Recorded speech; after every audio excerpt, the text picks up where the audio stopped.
Welcome back to the Suman's grammar world viewers. আশা করি সবাই ভালো আছেন। তো আজকে আমি আপনাদের সাথে আলোচনা করব কাউন্টেবল এবং আনকাউন্টেবল নাউন নিয়ে। ভিউয়ার্স, কাউন্টেবল এবং আনকাউন্টেবল নাউন হলো গণনার উপর ভিত্তি করে নাউনকে যে দুই ভাগে বিভক্ত করা যায়, তো সেই দুটো ভাগ। ভিউয়ার্স, নাউন প্রধানত দুই প্রকার। একটা হলো কনক্রিট নাউন অর্থাৎ ইন্দ্রিয় গ্রাহ্য নাউন, যেগুলোকে দেখা যায়, ধরা যায়, ছোঁয়া যায়, এবং অন্যটা হলো অ্যাবস্ট্রাক্ট নাউন অর্থাৎ গুণবাচক বিশেষ্য। ভিউয়ার্স, এই অ্যাবস্ট্রাক্ট নাউন এবং কনক্রিট নাউন, এই দুটো নাউনকে গণনার উপর ভিত্তি করে যে দুই ভাগে বিভক্ত করা যায় সেটাই হলো কাউন্টেবল এবং আনকাউন্টেবল নাউন। তো ভিউয়ার্স, আমাদের সমস্যাটা তখন হয় যখন কোনো একই নাউন সেটা কোথাও কাউন্টেবল এবং কোথাও আনকাউন্টেবল নাউন হিসেবে ব্যবহৃত হয়। তো ভিউয়ার্স, আজকে আমরা এমন কিছু এক্সাম্পল দেখব যে এক্সাম্পলগুলো থেকে আমরা কাউন্টেবল এবং আনকাউন্টেবল নাউন শিখব, এবং এই এক্সাম্পলগুলো বিগত বছরগুলোতে বিভিন্ন নিয়োগ পরীক্ষায়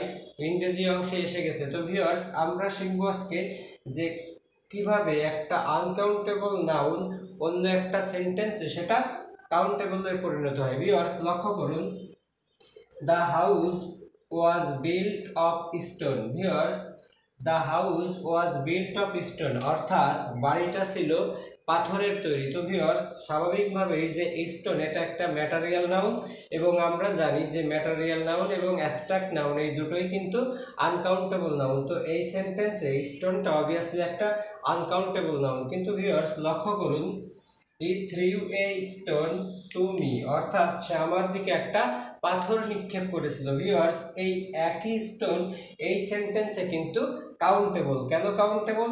ভিউয়ার্স, এই যে স্টোনের আগে একটা ডিটারমাইনার এ বা আর্টিকেল এ আছে, তো আর্টিকেল এ সাধারণত কোনো একটা সিঙ্গুলার কাউন্টেবল নাউনের আগেই বসে। সেই কারণে ভিউয়ার্স, এই একই স্টোন এই সেন্টেন্সে সেটা কাউন্টেবল হয়ে গেল, যে he threw a stone to me, অর্থাৎ সে আমার দিকে এক টুকরো বা এক খণ্ড পাথর নিক্ষেপ করেছিল। ভিউয়ার্স, লক্ষ্য করুন, I will help you with pleasure, অর্থাৎ আমি তোমাকে খুশি মনেই সাহায্য করব। তো ভিউয়ার্স, এখানে এই যে প্লিজার, এই প্লিজারটা কিন্তু একটা আনকাউন্টেবল, কারণ এটা তো মনের অবস্থা। তো মনের অবস্থা তো ভিউয়ার্স সেটা গণনা করা যায় না। তো ভিউয়ার্স, এই একই প্লিজার যখন আমরা সেকেন্ড সেন্টেন্সে দেখব যে it is a pleasure to help you, অর্থাৎ it is a pleasure to help you, অর্থাৎ তোমাকে সাহায্য করা একটা আনন্দ। তো ভিউয়ার্স, তার হয়তো এখানে তাকে সাহায্য করে সে খুশি। তো ভিউয়ার্স, এখানে যেহেতু এই যে প্লিজার, এই প্লিজারের আগে একটা এ ডিটারমাইনার এ বা আর্টিকেল এ, তো আর্টিকেল এ সাধারণত সিঙ্গুলার কাউন্টেবল নাউনের পূর্বে বসে। তো সেই বিষয়ে এখানে প্লিজার কিন্তু একটা কাউন্টেবল নাউন। ভিউয়ার্স, আমরা থার্ড এক্সাম্পল দেখব, we live in the age of science, অর্থাৎ আমরা বিজ্ঞানের যুগে বাস করি। তো ভিউয়ার্স, এই সেন্টেন্সে সায়েন্স কিন্তু একটা আনকাউন্টেবল নাউন, কারণ এই সায়েন্স বা এটা কিন্তু আসলে ওইভাবে গণনা করা যায় না। ভিউয়ার্স, তো এখানে লক্ষ্য করুন, ম্যাথমেটিক্স ইজ এ সায়েন্স, এখানে ম্যাথমেটিক্স ইজ এ সায়েন্স, অর্থাৎ অঙ্ক হলো একটা বিজ্ঞান। ভিউয়ার্স, এই যে একই সায়েন্স এই সেন্টেন্সে ছিল আনকাউন্টেবল এবং এখানে এসে হলো কাউন্টেবল। এর কারণ কি? ভিউয়ার্স, এর কারণটাই হলো এখানে কিন্তু একটা আর্টিকেল এ আছে, আর একটা আর্টিকেল এ সাধারণত সিঙ্গুলার কাউন্টেবল নাউনের পূর্বেই বসে। তো সেইভাবে এই যে একই সায়েন্স দুটো সেন্টেন্সে প্রয়োগের ফলেই কিন্তু দুই জায়গা দুটো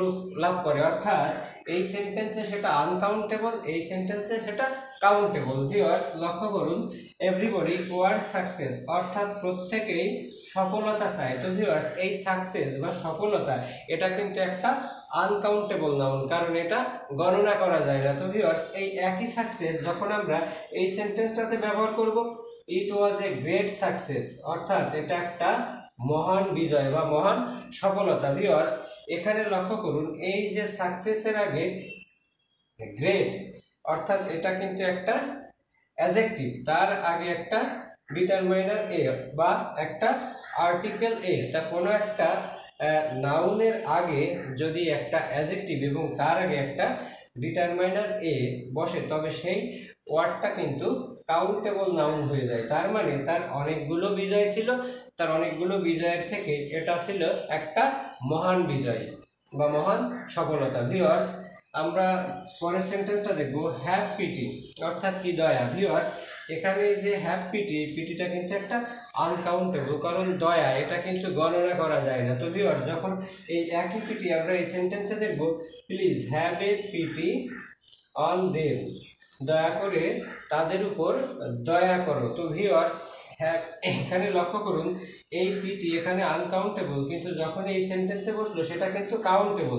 তাই এই যে কাউন্টেবল, এই কাউন্টেবলটা হওয়ার যে কারণ, তার প্রধান কারণটাই কিন্তু এখানে আর্টিকেল এ এর ব্যবহার। এবং আমরা জানি আর্টিকেল এ সবসময় একটা সিঙ্গুলার কাউন্টেবল নাউনের পূর্বে বসে। তো ভিউয়ার্স, আমরা লাস্ট এক্সাম্পল দেখব, আর্ট ইজ লং লাস্টেড, অর্থাৎ শিল্প দীর্ঘস্থায়ী। তো ভিউয়ার্স, এখানে আর্ট বা শিল্প এটা কিন্তু একটা আনকাউন্টেবল নাউন, কারণ এই শিল্পটা কখনো গোনা যায় না। কিন্তু এই একই আর্ট যখন আমরা এই সেন্টেন্সটাতে দেখব যে পেইন্টিং ইজ অ্যান আর্ট, অর্থাৎ পেইন্টিং হলো একটা শিল্প। ভিউয়ার্স, লক্ষ্য করুন এই যে এখানে আর্ট, এই আর্টের আগে বা পূর্বে কিন্তু একটা অ্যান আছে। তো আমরা জানি যে এ এবং অ্যান এই দুটোই সিঙ্গুলার কাউন্টেবল নাউনের পূর্বে বসে। এই এ এবং অ্যান এর কিন্তু অর্থগত কোনো পার্থক্য নেই, এদের শুধু ব্যবহারগত পার্থক্য। অর্থাৎ সেটা যদি ভাওয়েল সাউন্ড হয় নাউনটা, তার পূর্বে অ্যান বসে,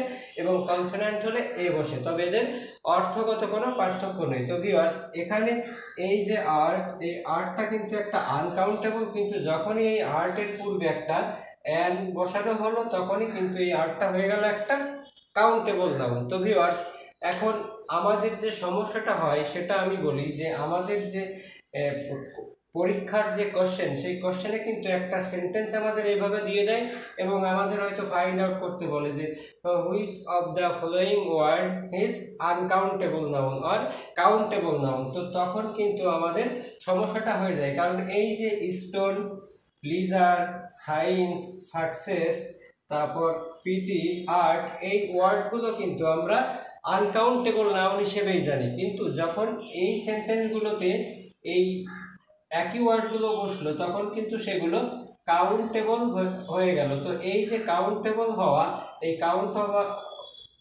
কাউন্টেবল হওয়ার পেছনে যে প্রধান যে কারণ বা সেই কারণটা হলো কিন্তু তার প্রয়োগ, অর্থাৎ এই ওয়ার্ডগুলো বা এই একই নাউনগুলো সেন্টেন্সে প্রয়োগের উপরই ভিত্তি করে কখনো কাউন্টেবল এবং কখনো আনকাউন্টেবল হয়। তো ভিউয়ার্স, ভিডিওটা যদি ভালো লেগে থাকে অবশ্যই লাইক, কমেন্ট, শেয়ার করবেন, আর আপনি যদি নতুন হয়ে থাকেন তো অবশ্যই সাবস্ক্রাইব করবেন। ধন্যবাদ।